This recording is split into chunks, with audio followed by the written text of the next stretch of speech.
The basics of DNA gel electrophoresis are pretty simple.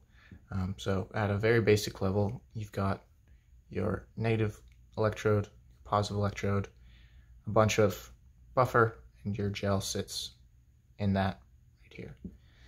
So you load in your DNA on one side, and since the DNA is actually negatively charged, it'll be attracted to your positive electrode and repelled from the negative electrode and travel through the gel.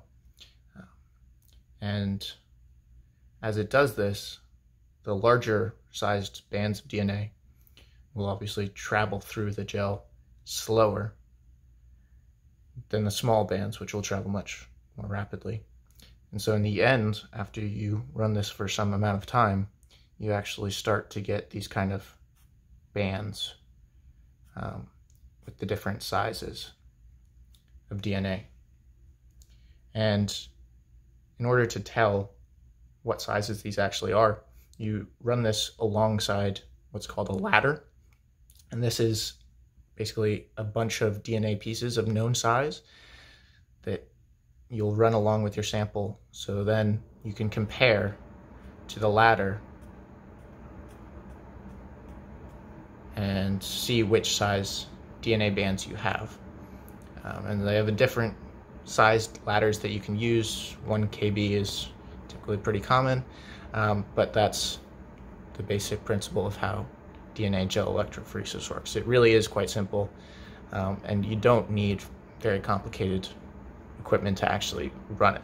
So you can see you basically just need a positive and negative electrode with a certain voltage, and in this case that's typically about 100 volts. But other than that, in theory, it should be pretty simple to run.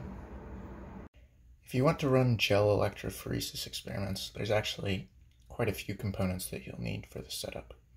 So starting off here first, you'll need your DC power supply. So you've got your DC boost converter. This specific one will convert anywhere from 8 to 30 volts DC up to about 390 volts DC.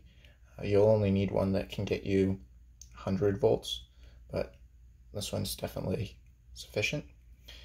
You'll also need a power brick so that you can actually plug into the wall and get that DC. This one's 24 volts, so it fits in your range of the 8 to 30 input, and that will be your sort of power supply. And then you've got the 2 leads that come out here, and that'll be supplying your positive and negative electrode to the actual electrophoresis box. So you can make these out of pretty much anything as long as it holds liquid, and there are a lot of good tutorials online showing how to do that. But since this is a pretty well-used piece of lab equipment and you will probably be using it quite a lot, I opted for a little more elegant design. So this is a 3D print off of Thingiverse that you can kind of have ordered, and it comes with the box. It comes with the plate that you can pour your agarose gels on, and the little clips that provide the wells. Just slide those in. You'll need to tape up the ends of this to keep the agarose from spilling out when you're actually pouring the gel, but it's not too big a difficulty. And actually with this design, in theory, you can also get rubber bands and use that as a seal and sort of use the box also as a gel pouring plate. I haven't done it that way, but that is also a possibility. So once you have your gel poured and everything's ready, you can basically add in your TAE buffer, put in your gel, attach your electrodes to either side. In this case, I've been using aluminum foil as sort of the electrodes, but you can use, again, pretty much anything. Stainless steel won't corrode as much over time, so these are pretty much one-use electrodes. But they still work, and it's really cheap. You don't use very much, and I think you can get an entire roll of aluminum foil for probably $1, so it still works pretty well. And assuming everything goes well, you've run your gel at 100 volts for, I don't know, 20 or so minutes, and the bands are all out. You want to actually visualize the gel.